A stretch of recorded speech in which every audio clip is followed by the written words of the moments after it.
꼭지요. 구독, 좋아요, 알림 설정까지 모두 부탁드려요. 안녕하세요. 치킨스탁TV입니다. SK바이오사이언스 청약 이야기를 하겠습니다. 줄여서 스바사라고 하죠. 3월의 최대 공모주 대여인 만큼 이미 많은 관심들이 있으시리라 생각이 됩니다. 워낙 유명해가지고 여기저기서 많이 다뤄지기도 했기 때문에 저는 간단하게만 보도록 하겠습니다. 자, 이름에 SK 붙어있지만 태원이 형 사촌인 최창원 부회장의 SK 디스커버리 계열사였죠. SK바이오사이언스는 2001년도에 동신제약을 현재 최대주주인 SK케미칼이 인수하여 백신 사업을 시작했고, 여러 개발을 성공을 했고 기술 및 공정 플랫폼을 구축해서 백신 전문업체로 커왔습니다. 판교에 R&D 센터 있고 안동에 생산시설이 있죠. 전체 인원은 600명 정도, 개발도 하면서 생산도 한다. 주요 인력들은 전체 70% 이상 석박사 구성인데 녹십자 같은 곳에서 일하다가 오신 분들이 눈에 띕니다. 공모 개요, 총 매출 규모는 1조 원이 넘어가는 빅딜이죠. 그러다 보니까 대표 주관사 NH 외에도 주관사들 총 출동했습니다. 코스피 상장이고 구주 매출은 한 33% 정도 됩니다. 청약기일은 3월 9일에서 10일, 납입기일은 12일, 상장 예정일은 3월 18일입니다. 후딱후딱 일사처리로 진행이 돼요. 우리 사주 비율 20%, 일반 청약 맥스 30%, 나머지 기관투자자로 구성이 됩니다. 공모 밴드 상단 기준으로 1.5조를 모집을 하고요.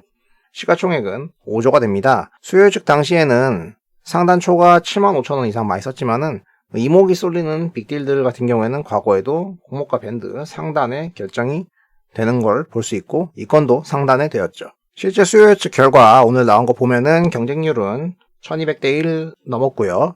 상단 이상으로 썼고 락업 비율은 60% 골고루 있습니다. 기관 입장에서는 최소 한 달 정도 락업 플레이는 해볼만 하죠. 나머지는 배짱과 손실껏 썼습니다. 자금의 사용 목적, 시설자금 3,900억, 운영자금 1,800억, 기타자금 1,700억. 대부분 신규 백신 연구 및 생산과 관련된 내용이죠.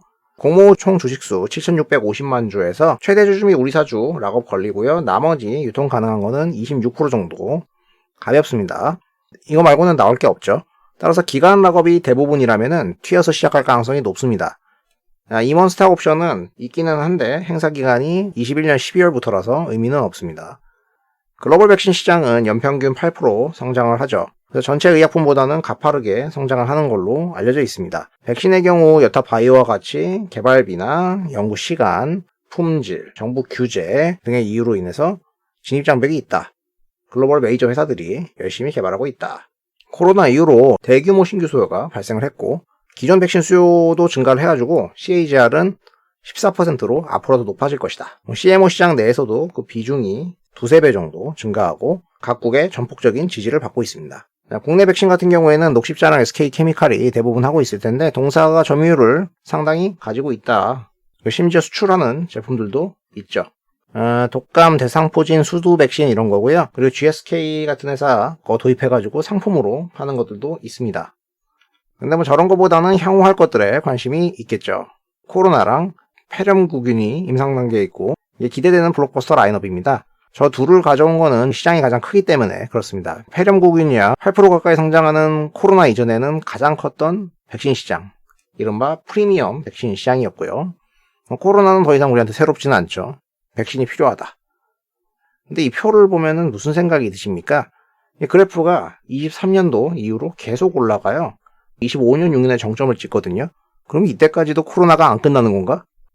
독감 백신 마냥 계속 맞아서 그런 건가? 이런 생각이 드네요. 약간 주의가 필요하겠죠.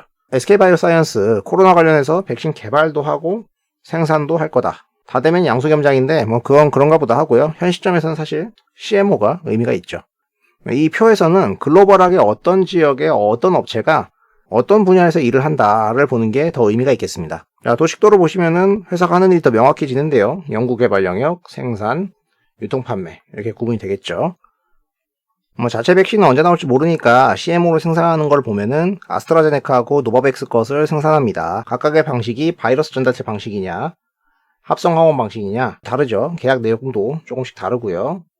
이런 걸 한다. 백신 플랫폼, 특히나 CMO 위주의 사업을 하려면 이것저것 다양한 형태의 생산 공정 기술을 가지고 있어야 된다는 건데 가지고 있다. 여기서 이렇게 생산하는 거죠. CMO 계약을 하게 되면은 팹 이용료, 이제 공정 사용료를 고객사한테 받을 거고, 고객사가 안정적인 수량 확보를 위해서 여분의 캐파를 예약을 해둘 테니까 그에 대한 피해를 더 받습니다. 거기서 회사가 나가는 경비를 제외하면은 이익이 잡히겠죠. 정부가 공급 계약한 노바백스 백신 같은 경우에는 정부가 계약해서 구매 후 비축하는 형태로 약속을 했죠. 노바백스는 국내 독점적 생산 제조 조건으로 기술 이전을 해주고 SK는 라이선스 피를 내고 이걸 만들어서 주는 식이 되겠죠. 향후 다른 계약을 하더라도 이런 도식도다 보시면 될 겁니다. 노바백스 백신을 강조해서 이야기하는 이유는 코로나 백신이 아무튼 큰 시장이 될 텐데 여기서 합성화원 비중이 58%이기 때문에 그런 겁니다. 일단 현재는 급하니까 이런 거 다 긴급 허가해가지고 사용을 하는데 어떤 수율이나 유통 방식, 가격 등을 감안하면 얘가 맞는 것 같다 이런 거고, 이런 기술적인 부분들은 좀 더 확인을 해보긴 해야 될 것 같습니다. 현재까지 실적은 큰 의미는 없지만은 살펴보면 자체 제품 60%, 나머지 상품대 가서 파는 건 30%, 기술 이전 해주고 피 받는 형태로 구성이 됩니다. 내용은 대부분 내수죠. 과거 실적 추이는 18년도 이후로는 이익이 안정적으로 발생을 하고 있습니다. 재무 상태는 그렇게 부족하지는 않은 상태인데 어쨌든 앞으로의 사업을 위한 투자나 향후 운용을 위해서는 공모자금이 필요한 정도였습니다. 피워보겠습니다. 여러 글로벌 회사들 중에서 바이오 의약품을 생산하는 게 확실한 애들 위주로 채택을 했습니다. 각각의 회사들이 어디 자회사고 어떤 내용인지는 여기 몇 회를 참고하시면 되겠습니다. 최종 선정된 3개 회사, 론자, 삼바, 우시바이오로직스 혹은 야오밍 바이오인데 EV 캐파시티라는 기가 막힌 밸류에이션 방법을 갖고 왔습니다. 이거를 평균에서 적용시키겠다. 스바사에 이거를 평균값을 도입을 해가지고 주당 평가액이 82,000원이 나왔고 할인율 20%에서 40% 때렸습니다. 근데 뭔가 좀 이상하죠. 우시바이오로직스는 혼자 이 비율이 5배 이상인데 얘가 중국 최대 CMO거든요. 중국은 주가가 살벌하게 오르락내리락 하니까 혼자 5배를 받는데 이게 좀 과할 수 있죠. 글로벌 피어 비교했을 때 차이가 너무 크잖아요. 근데 이걸 굳이 셋 중에 하나에 껴넣었다는 거는 밸류를 높게 받고 싶다는 노골적인 표현입니다. 실제로 이걸 1.5배를 적용해서 넣어보면은 시가총액이 3.6조가 나오거든요. 하단 수준이기 때문에 공모가가 비싸다는 이야기를 피할 수는 없었습니다. 근데도 수요일제 경쟁률이 높다던가 락업 비율이 높은 거는 결국 공모 버블을 노리는 건데 알면서도 다 들어갔다는 거죠.